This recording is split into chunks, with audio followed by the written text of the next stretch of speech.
kosmos pięknie na 7. Śląskim Dniu Miodu we Pszczynie. Miód to żeście już słyszeli, znacie się, a ja postanowiła trochę czasu poświęcić księżniczce Daisy. Maria Teresa Cornelis West, zwano Daisy, a co to znaczy Daisy? No, my na Śląsku padamy na to wiesi pypy, czyli stokrotka.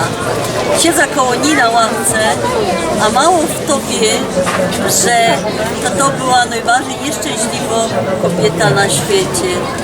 Najpiękniejsza w Europie z początku XX wieku.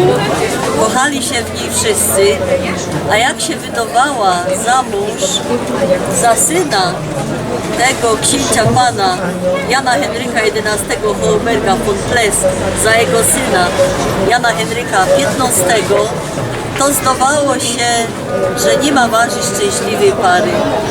Książę Pon podarował jej sznur pereł, który miał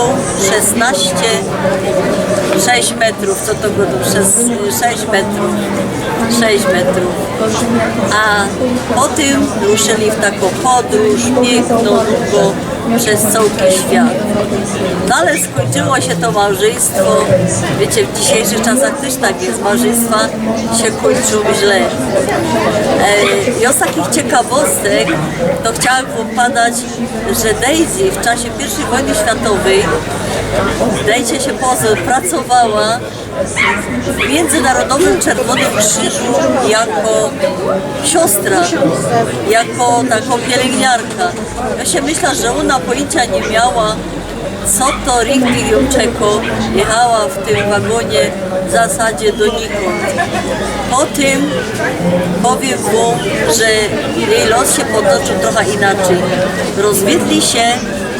Potem już była II wojna światowa, a pomarło jej się w totalnej biedzie i głodzie.